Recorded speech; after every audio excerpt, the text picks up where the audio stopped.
Thanks for tuning in to Men for the Win, a podcast hosted by David Kufis and Dan Thompson, two avid fans who appreciate well-played baseball, especially when it's done by the Twins. Men for the Win is sponsored by the Grand Group with Edina Realty. Are you looking to purchase a new home in the Twin Cities area? Or perhaps you're trying to sell your current home? Whether you're upsizing or downsizing, the Grand Group with Edina Realty will meet all of your housing needs. Contact the Grand Group by emailing thegran, G-R-A-N, group at edinarealty.com or call them by phone at 612-817-8751. The Grand Group with Edina Realty, 3-time Minneapolis-St. Paul Magazine Super Agent Award winners. On this episode, Dan and Hoges recap the Twins' 5-game series with the Cleveland Guardians. Thanks for listening. Enjoy. Thanks for tuning in to Men for the Win. My name is Dan Thompson. With me for just the second time this year, I believe, is Andrew Hoges Hoganson, filling in for David Kufis, who's fallen ill. So I'm stepping in. I'm in Iowa. I'm in an attic. You're in a basement, Hoges. What could be a better pairing here? I know it seems pretty perfect. Hoping David feels better soon, but happy to do this one again for you. We might have to throw in a couple of Mauer references again if we get the chance. If we hope. But here's the thing, Hoges. What a series to have to step in for. I was not mentally ready to do this until a couple days ago. David kind of warned us that he may not be feeling up to it. What a crazy series. The Twins win 2 of the 5. Could have won 5. We could be looking at a Twins team with like a 12-game lead in the Central. Instead, it's just back down to 1 game, Hoges. I'm so sick of all the people on Twitter that keep saying, if they hadn't blown these 8 games to the Guardians, they would be up by. It's so frustrating. I'll be honest with you. I don't think I'm mentally ready to record this right now either. It's such a whirlwind watching these 5 games. I don't know that I remember a rivalry quite like this one with these two teams. The Twins have traditionally played actually pretty well in Cleveland, and they played pretty well except for like 3 innings, especially the 8th inning that keeps just dooming this team. I want to be an ever optimist on this and say, like, I think we're better than them. I mean, we look like the better team out there, but we cannot close a game. That's exactly what I talked about with the Wild and the Blues in the playoffs. Like, how is this Wild team not beating this Blues team? They're the better team. Anyway, well, we better jump in here to the series recap. Series recap. Game 1, Hoges, and the Twins looked good. 11-1. They crush in this one. Sonny Gray goes 7 innings, and the Twins just were able to score runs seemingly at will in this one. Yeah, it was nice to see them put up an 11 spot right away against the Guardians in Game 1. I mean, they scored 3 runs in the 2nd, 2 runs in the 4th, 2 runs in the 6th, 2 runs in the 7th, and to top it off, another 2 runs in the 9th. And the only run they gave up was on a wild pitch in the 9th. So fantastic game for the Twins to start it off with. Pouring it on in this one, the home runs came aplenty here. Sanchez hit a home run. Gordon hit a home run. Correa hit a home run. These were the runs that the Twins could have used later in this series, Hoges. Yeah, and you start thinking good things when a series starts off like this. You're saving your bullpen in Game 1. You're looking good. You got the offense clicking again. We got that 3-game lead after the Rockies series when the Guardians faltered against the Red Sox there. I mean, things were looking real up in Game 1. So there was a key moment in this game, actually, that kind of I wanted to dwell on for a minute. It's actually the 9th inning because the Guardians bring in a hitter to pitch. Clement comes in, and he pitches the 9th inning here. He gives up 4 hits, 2 runs. The Twins just kind of rock him. It seemed to matter because then that was 1 inning that the Guardians didn't have to use one of their pitchers. And this is a point David has made, and I'm curious for your thoughts. Do you think that teams should be able to use position players as pitchers whenever they want to? I'm torn on this one because I like the idea that anyone can play wherever they want in the field at any given time. Like if you have a pitcher come in and pinch run or something like that. But it's hard not to look at how this impacted this series too. I mean, look at the Twins in Game 4 and Game 5 when we had no one again that we could put into those games in the late innings. I mean, you're just searching for answers, and they got to burn a valuable inning and just have a position player go in there. So I think ultimately I'm fine with it. I still think guys should be able to just tee off on them, and unwritten rules, who cares? Like, you're putting a position player in there, I'm going to mash a home run off you. I don't care if the count's 3-0. I don't care what it is. I totally agree with the just mash, because it is a strategic advantage now. I see that now. I saw that with the Guardians getting that extra inning. So I was glad that the Twins hit them hard, tacked on a couple free runs. It kind of feels like the empty netter, if I can make another hockey reference. Yeah, it for sure does. And when you're looking at in a baseball season where starters are only going 4 to 5 innings, even if they have what we used to would have called a quality start, 1 inning is a huge deal, especially in a 5-game series and 1 game's on a doubleheader. Well, two games aren't a doubleheader. Well, and let's go to that doubleheader. So that was Tuesday. The Twins lose the first one, 3-2. Heartbreaker here. The Guardians get 2 runs in the bottom of the 8th after the Twins had taken a lead in the top of the 8th. And it seemed to set the tone then for what was coming in the rest of the series. Did it ever? I mean, this game started off great. Smeltzer pitched really well. He had 6 innings pitched, only gave up 4 hits, 1 run, and 9 strikeouts. You got to like how he's kind of cementing his place in the rotation right now. And Griffin Jacks came in. He had maybe a little bit of a longer inning. He threw 21 pitches, but then Pagan comes in, doesn't even record an out before he gives up what turned out to be the game-winning run. Thielbar comes in and does clean up. Thielbar's been lowering his ERA a little bit too, but Pagan, that was already his 5th blown save, and then we get more of that later on in the series. Though maybe the big highlight in this game was Correa's lead-changing or lead-taking home run in the 8th inning, and it looked like the Twins were on a good trajectory, but then they give that one away. I feel so frustrated for Carlos Correa this year because it seems like he's had so many of these moments that look like they're going to be big moments, that look like it's part of this championship culture that he wants to build, and then Pagan inevitably craps on it later in the game. And I don't know if it's just like Correa is playing that well that it seems to always happen to him, but it's like him and Buxton, every time they have a big moment, if it's not in the bottom of the 9th in a walk-off, my first thought is, oh, here we go. Something bad's going to happen. Well, and Pagan came from the Padres, who imploded in the last season. So I think maybe Pagan brought his losing culture, his game-blowing culture that he brought with him or something like that in San Diego. He has frustratingly good stuff, too. I think that's what keeps getting me. He can hit 98. He's got decent off-speed stuff. He can't find the strike zone for the life of him some games. But on paper, and Rocco even said this after, I'm jumping ahead of myself, but after game 4, that he has good stuff and he's pitching well. It's just a lot of times it's location and execution. But yeah, we saw that in game 2 here. Hold up, but is that another one of those lines like he just gives up 40% of his fly balls hit for home runs? Like, yeah, is a pitch good if somebody hits it out of the park?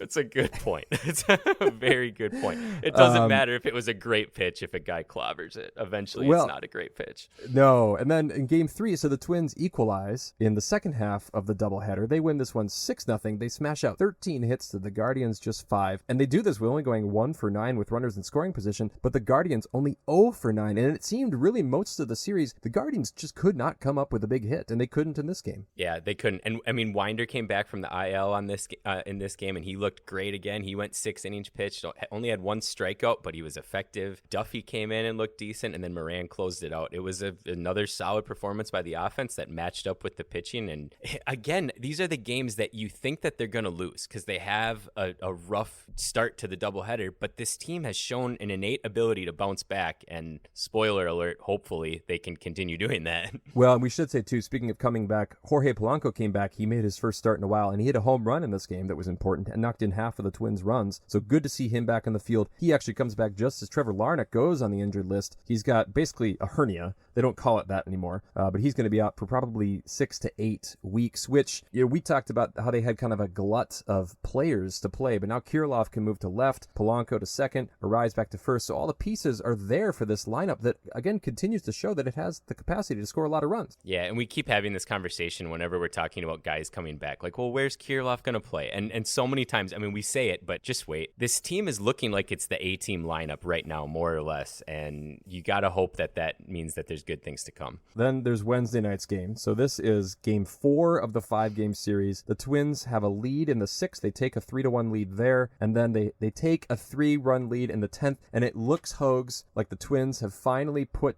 together an extra inning victory. Kepler hits that home run. He always mashes in Cleveland. And then in comes Pagan to close it out in the bottom of the 10th. I mean, I didn't feel good about it right away. Like, the second you see him strutting in there, it was like, no, put in Gordon. Like, I don't care. Do we have to put in Pagan here? It was so frustrating, especially seeing the Twins get those 3 runs in the 10th. I mean, the way how they got that first run with Buxton really adeptly moving over to third on that fly out, that was great to see.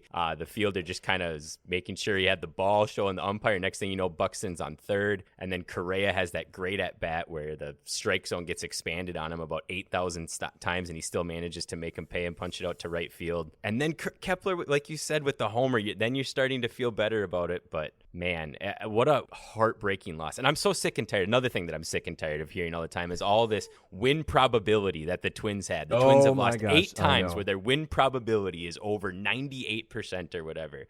I don't care. I don't care. I don't want to hear how there's no way that they should have lost that game. I mean, they shouldn't have. We all know that. I don't need to see a stat that tells me only 2% of teams win. Oh, right. Man. Pagan actually does not get credited with the blown save here because Cotton came in and technically gave up the game-winning home run. But this one is on Pagan. We're going to talk more about how Rocco managed this one a little bit later. But the Twins lose on a Josh Naylor home run. And after the game, Josh Naylor said, yeah, I was trying to hit a home run. When he hit that ball, I refused to believe that it was gone. Like, I kept my TV on. Like, normally after a loss like that, you just turn off the TV right away and sit in there in silence like David and I were talking about the last time I was on. But I felt like it was foul, even though it wasn't even close to being a foul ball. It was brutal. And then we come to Game 5, and so we already know that the Twins are basically out of arms. And then, of course, who's starting the game but none other than Chris Archer, who I was stunned that he even got through the 4. And I've heard before that for him, it's not so much about the pitch count as much as it is about the rhythm of getting ready for another inning. And so, that's one reason also why he doesn't go past 4 or 5. But he did actually throw 90 pitches, only 45 strikes in what was clearly a theme for the day. I was just going to ask you that. Have you ever seen someone throw so many pitches and have a worse ball to strike ratio? I mean, that is unbelievable. He walked 4 people in a row with 2 outs to let up a run. I mean, his stat line, honestly, is pretty good. He only gave up 1 hit and 6 walks. Right, because if we're talking about that as 7 hits over 4 innings and only one run, we think, you know what? It was probably okay. But the guy, I mean, and Corey Provis, who I got to listen to a lot of Corey Provis this week because I've been back here and my MLB subscription doesn't work, so I'm listening to most of these games. And Corey Provis, I know you're going to talk about the man later. According to Provis, at least, none of the pitches were anywhere close to the strike zone this entire game for the Twins. They walked 10 guys combined. It was incredibly frustrating to watch. I mean, that's something. I'm not a Major League Baseball pitcher. Let's just get that out of the way right away. But even like Glenn Perkins was the color analyst for this whole series, and he kept saying, just, you can't put a guy on here. You have to throw strikes. And honestly, it was refreshing for me to hear a pitcher say, just throw strikes, because it seems like it should be that simple. When you're in a ball game like this where you have a lead, a walk is almost as bad as a home run in some of these situations. So you got to make the guy earn it for the love of all things. Well, and what was I don't know that it was frustrating necessarily, but as I'm listening to this game and I'm driving down to Iowa, Giovanni Moran comes in and pitches quite well. He does walk 1 guy, but he strikes out 3 of the guys that he faced in an inning and a third. Duffy comes in, gets 4 strikeouts of the 5 guys he faced, and his ERA is back down under 5, but then you know that Thornburg's got to give them these last couple innings, and he walks 3 guys and he gives up 2. It's just like they had nobody warming up in the bullpen. Like, I kind of felt bad for Thornburg. It makes you wonder, too, how we're not stretching some of these relievers out a little bit more. I know Moran threw 1.1, Duffy threw 1.2, and then you have to have Thornburg that's basically finishing the game, and that's your last option.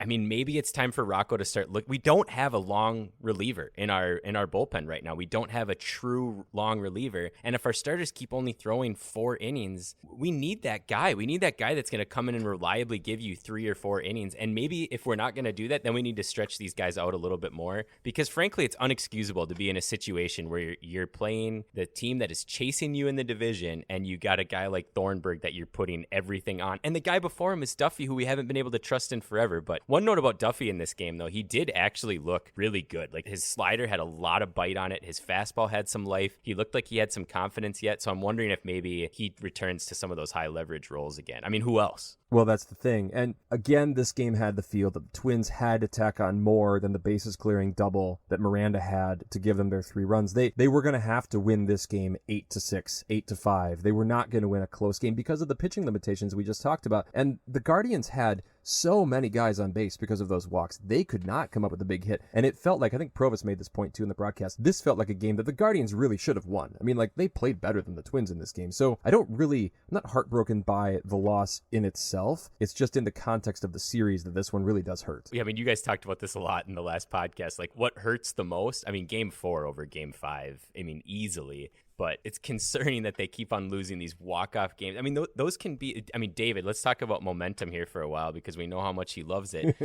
These are momentum killers. You lose 2 games in a row like that to your division rival. I mean, that's tough. All right, well, let's get into our segments. Puckett's Picks winner. Catch 'em all, Kirby Puckett! Puckett's Picks winner. You know, David texted before this as we were getting ready for our next picks, and he was like, "Oh, I'm picking last? I won?" Like, he wasn't at home, like, counting straws or whatever he lays out an abacus or something like that. He knew it the second Game 5 ended. He knew exactly what the score was. Like, there's no way he was surprised. Faux surprise, David. I'm calling it. But he does win with Correa. 14 points for Correa. I had Kirilloff, who had 12. You took Buxton on behalf of the listeners. Buxton had one of those cold series with just -2 with what seemed like a bazillion strikeouts, Hoges. I've been the kiss of death lately. Like, it really makes me nervous for picking for the Orioles series because maybe I need to pick a bench player so that it doesn't hurt the Twins as much anymore. David has extended his lead. He has 11 wins. I've got 7. The listeners got 6. Hoges, we're getting dangerously close to that. If you combine the listeners and me, we almost aren't able to beat David. So one of us has to come up with the win next series. Beast versus Bench. Is losing fun? Is losing fun?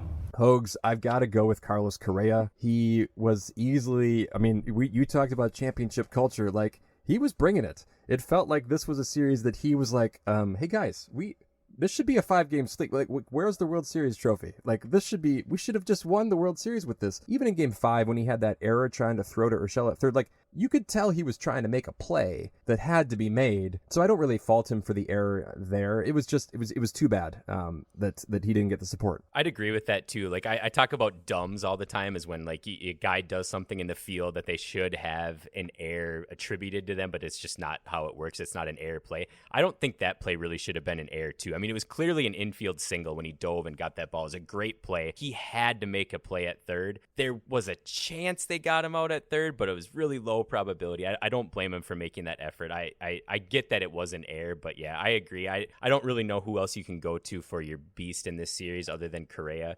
Even seeing him when they were having mound visits and him going up to the pitchers and trying to amp them up and everything, whatever you want to say about the guy and his past and all that, he is in it to win it this year, and he is doing everything he can to lift this team on his back, and it's showing. You just hope that they'll get some more games to do it for sure. So how would you describe the bench role here for this one? For the bench, I just gave it to the whole bullpen. Like, I mean, you can clearly single out a guy like Pagan who just looked awful, but we don't have guys going as long as they need to. We don't have guys getting consistent strikes. Pagan is definitely the one waving the flag for all of them, but when you pitch this well with your starting pitching and your offense produces in the way that it has in these late innings, you cannot blow those leads. It just can't happen. It's mind-blowing that we only have one guy that you feel good about coming in with Duran and maybe Jackson. Both of those guys are rookies. I mean, it's insane. Maybe we give the bench to the front office too, because this shouldn't have come as that big of a surprise. And if you take Duran out of the equation, oh my. It's a bad bullpen. I ended up just giving it to Pagan because he was kind of the face of the bad bullpen this time around with basically the 2 blown saves. But yeah, I mean, you have to be able to count on your bullpen to get some outs in key games. And I know that sometimes bullpens go through stretches, but man alive, they've lost 5 games in a row to the Guardians where they had leads that Hoges, they should have a big lead in the division. They should at least be comfortable right now. And I'm sure the White Sox are thinking, great, these guys are beating up on each other. Yeah, it just feels like we had the opportunity to bury them at the end of June. Like, absolutely bury them, and we didn't do it. That's going to be hard to swallow. And the thing is I'm still encouraged about this team. I think the Twins are the better team, and I think they are going to win the division. But man, it should not be this close. And it's so frustrating when, I mean, bullpen guys are fairly easy to acquire too. I mean, we'll get into this more, I'm sure, as we go on through our segments, but they need help, and it couldn't be more obvious. Rocco's Rewind. A couple things we need to talk about here. I'll kind of speak to the game first itself, and then I'll let you go to yours. So in Game 4 in the 10th, the Twins are up 6-3. I think you can't go to Pagan there in the bottom of the 10th. I think you have to go to Moran or Duffy instead because, 1, they're fresher. 2, they've pitched better lately. And I think in a moment of that importance, you cannot put out a guy who just pitched the day before and didn't pitch well. Like, you have to let Pagan do that cleanup work in Game 5 on a little bit more rest. And I think you're setting yourself up for a better outing here. Yeah, I think that's 100% on Rocco too, because you have a guy that is clearly struggling and clearly in his head, and a guy that has a tendency to walk a lot of people. You have a 3-game lead and you already have a guy on base. You don't want to put a guy who has the potential to put more guys on base and then give up that long home run. I mean, Duffy has a potential to give up those home runs, but he's pitched in those situations before. I couldn't agree more. Like, there's no way that Pagan should have came into that situation in Game 4. No, and Duffy's been better lately too. What about you? You want to talk about Wes? So mine is a little bit more of a mower's musing for Rocco's rewind, I guess. But with Wes Johnson leaving for the LSU job, will Rocco take more of an active role in the bullpen? Because based on a lot of reporting that Twins insiders have done, it sounds like he leaves a lot of the bullpen decisions to Wes Johnson, which I think is a good attribute for a coach, to be able to trust the people that work under you to make those kinds of decisions. But I'm wondering if we'll see any changes with how the bullpen is managed, with Rocco most likely taking a more active role in those situations. And what will that look like? Maybe they could just ask fans, because I think some of that is like, it seemed pretty obvious here what strings needed to be pulled in this series and which arms needed to be gone to. It didn't seem like it took... I mean, just look at the guy who didn't pitch the last game, who's been pitching well, and put him in high leverage situations. I mean, they had opportunities here to use pitchers in low leverage situations. They had blowout wins in game 1 and 3. That's when you use Pagan, who's not pitching well, and then you use the guys who pitched better lately. I just talked about this, Hoges. I gotta step back here. I just took over your moment. No, but it seems so obvious. I mean, we give Rocco a long leash because he has a bad bullpen to work with, and there's no doubt about that. I'm not trying to gloss over that in any way, shape, or form, but you can't keep putting the same guy in the same situation and expecting different results. At some point in time, you just have to roll the dice with someone else. All right, well, let's press into our Minnesota moment. Minnesota moment. How about you start here, Hoges?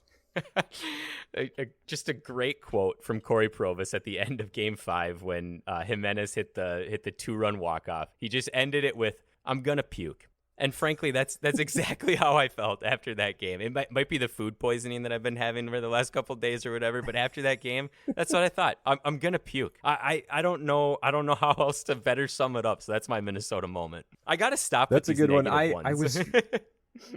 Well, Sorry, go ahead. I don't know. So I was trying to find some bright spots. So, and I have to go back to Game 1. Sonny Gray's start in Game 1 I thought was really encouraging. If we can recall the hope that we had at the beginning of the series, and also Kirilov's first home run of the season. He's been really hot. I know. I picked him for Puckett's picks. He had a very good series overall. He could have been the beast in some situations if he'd maybe had one more big hit. So there were positives. Yeah. We want to emphasize there were positives in this series. Well, that's the crazy thing about this series. You look at Sonny Gray's start, Josh Winder's start, and Devin Smelter's start, and then you come out and say that we were challenged in the bullpen at the end of this series. I mean, that makes no sense to me. No, this should have been a series that they won, as I'm sure we'll get to in the grades. But let's do our Maurer's Musings here first. I just don't know how it can get any better. Maurer's Musings. So they keep having these just demoralizing losses, and they have, up to this point, shown a pretty innate ability. I mean, look at what happened after the Cleveland series. They won the first Cleveland series in Target Field.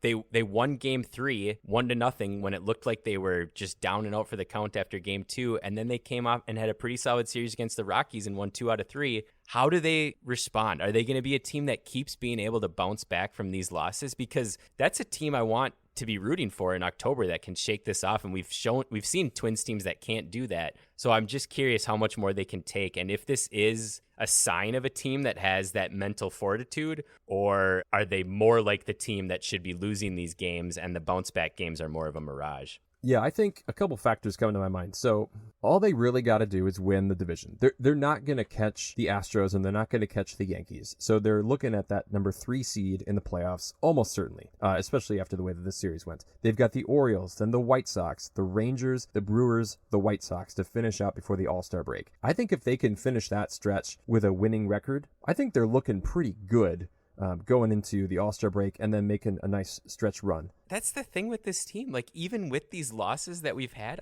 like I said before, I still feel optimistic about their chances in this division because I don't think the Guardians are that great of a team. No, and I think that the Twins have shown that they can hit just about anybody, and they're going to be able to produce those 11-run outbursts that are going to be able to keep them from slumping into a big losing streak that would compromise the division. Well, we talk about this a lot, and you guys talk about it way more than I would like you to, too, but the Twins have played very well against bad teams. I mean, that is a simple fact this year that they've beaten the teams that they're supposed to beat. So as long as you can keep doing that, I mean, the AL Central winner is not going to have 100 games that they win. No. So I think about 90 to 92 is probably going to get it done this year. Still, we are looking at a team that has not swept a series since they swept the Royals at the end of May. So we're talking 10, 12 series. It's been a long time. That's wild. And still is in first place. I mean, after absolutely. all of this, we're still in first place. So my musing, and I'll try to be quick about it, but maybe this is obvious. When are they going to get a reliever? They clearly they have to have somebody, and there's got to be somebody out there willing to part with a back end guy. I would love to just have a true closer on this team, because you look, the Guardians have Emmanuel Clase, who wrapped up 3 of these games and looked pretty dang near unhittable. The Twins need somebody else to go with Duran. Yeah, I kept getting jealous every time seeing their bullpen guys get up, but then we kept hitting some of them too. But yeah, they need to get someone, and they need to get them now. I mean, it is clear that we can compete in this division, and it is very clear that we need bullpen help. It's tough though in a year like this where they've added playoff teams. You have teams that aren't willing to sell as quickly as they are before, but I still think that premium, whatever that may be, without even knowing it, I think it's worth it. All right, well, let's grade this series, Hoges. Series grades. I wanted to give it an F, but I look at this series and I think of all the positives we talked about, the starting pitching especially, the way that Correa looked, Kirilloff looked, Polanco coming back. I gave it a D because I just couldn't call it a total failure based on the performance of the bullpen. But I could be convinced, Hoges. What do you got? Honestly, I think your grade is more fair. I'm going to go emotional, though. I'm giving them an F. It hurt too much. I wanted to puke. I wanted to puke after watching those games. And so it's hard for me not to give them anything other than an F. There are positives, but I don't want to hear about them right now. No, that's fair. That's fair. Let's look elsewhere in the baseball world with Herbie's headline. I don't know, Jack. It looked like Herbeck pulled him off the bag. Herbie's headlines. So something really interesting happened over the last week or so. So Freddie Freeman, who played for the Braves last year and won a World Series, signed with the Dodgers in the offseason. And this last week, he was back in Atlanta to receive his World Series ring. He's been a career Brave, one of the most loved guys in that franchise. They had a huge ceremony for him. It was really cool. He teared up, and you could tell. And the whole time you're watching it, you're like, man, it's surprising that this guy left to go to the Dodgers. Like he seems like he really liked it there. Well, turns out we hear that he fired his agent about a day after the whole ceremony happened, and a rumor came out that the agent never pitched Freeman the last offer that the Braves made that was about the same as the offer that the Dodgers made. So, I mean, that's wild right there. Like, you got to think, man, he would have taken that for sure, and then he fires his agent. And then today, the news came out that the agent says that there being another offer wasn't actually true. So it's really wild. I'm sure we'll get more information about it, but it just seems like, I mean, clearly someone's not telling the truth here. And it's always weird when you have those guys that have played for the whole franchise forever and then they leave, and it's such an acrimonious, ending to it. I mean, it was just an interesting thing to be seeing going down. A lot of drama in baseball this year. There is. I mean, we got the slap from Jack Peterson getting slapped by Tommy Pham. A lot of strange things. And I will say to this bit about Freeman, he did just win a World Series with the team he'd been with for a long, long time. I mean, that's the pinnacle of a guy's career. I could see why he'd want to just stick around, finish it out strong. What incentive does he really have to leave to then go to the Dodgers of all teams, right? Well, and it's weird now, too, because Clayton Kershaw was quoted today as saying something like, well, I really hope we're not second fiddle to him now. I mean, it's a crazy situation. It'll be interesting to see how it all plays out. And we'll see you tomorrow night. Puckett's Picks. You, as the listener representative, you get to pick first again. Who are you going to go with? Well, I feel like I should pick a guy like Nick Gordon, just because if he gets -2 points, then it's not going to hurt the team so much. But I just cannot live with David getting Correa again and winning. So I'm going to take Carlos Correa. I'm going to take his championship culture. Let's go, Correa. I need some help from C-squared here. I hope that don't they call him C4? Isn't it C4 that they call him, or is it C-squared? What do they say? Well, I went C-squared because of Carlos Correa, but I think you're right. I think it is C4, actually. That makes a lot more sense, too, if you think about it. It is his number, it should too. Anyway, so I like that pick. I probably was going to take him if you didn't. I'm going to go back to Luis Arraez, the points Getting 8 machine. to 12 points. Call him the point. Because I think he's going to have a good series back at home against the Orioles. He is, great hitters play well against mediocre to poor teams. So I'm really hoping that he's able to do that. But unfortunately, that leaves open for David Byron Buxton, who I believe in his note said that Buxton just mashes the ball at home. So David gets to have Buxton here for the next series. And it seems like every time David picks a boom or bust guy this year, it ends up being a boom, which, I mean, good. If Buxton does well in this series, I'll take the points, but it's been a run for David here. Now, we'd also, normally with you, Hoges, have a David's Dumb or Dan's Dumb segment. Do you want to contribute to that segment for this time? This hurts me to say, but unfortunately, since there were only 35 minutes or so of recorded time between the two of you, I couldn't come up with anything that fit the criteria that you guys, I mean, amazingly didn't say anything stupid enough that I have to bring up here, but it'll come back again later. But I don't have any David's or Dan's Dumbs this time around. Well, next episode I won't be here, assuming David's health improves. So if I said anything that you listen back and you say, that was a bad take, you can jump in. And you could take a shot at me, which you took some shots at me about the Yankees and my appreciation for the way that the Yankees have played baseball. Well, I saw a stat today on TV, and I'm honestly stunned that you didn't say anything about it. And it's going to hurt my soul a little bit bringing it up now, but the Yankees just set the MLB record for home runs in June. I thought for sure we'd be talking about that in this game, and I was ready to in this podcast. I was ready to come at you with everything I got because I'll be honest, my mood's not the greatest after watching these series, and the last thing I want to do is talk about the Yankees mashing more home runs. I think you guys need to add the tagline, though, that especially when it's done by the Twins and never when it's done by the Yankees. That would make me feel a little bit better if you had that ending to it. All right, well, we'll see going forward, Hoges. Well, I'll send us out in a minute here, but thank you again for filling in. I'm glad you had a good time in the Northwest when I wasn't there. I'm sorry. Next time you go to the Northwest, we'll have to do a podcast together in my basement or wherever we can find space for 2 microphones. That sounds great. Hopefully the next time I'm on here for the podcast, it'll be a little happier than today was. Let's hope so. Well, folks, if you like what you hear, please tell a friend. You can follow us on Twitter at MinForTheWin. You can follow us on Facebook, and you can also follow us on YouTube. If you just subscribe to any of those places, we'd appreciate that. You'll be notified when new episodes are available. If you could leave us any ratings as well, that would be great. Thank you for listening, and as always, go Twins. That'll wrap up another episode of Men for the Win, a podcast hosted by David Kufis and Dan Thompson, 2 avid fans who appreciate well-played baseball, especially when it's done by the Twins. Thanks so much for listening, and as always, go Twins.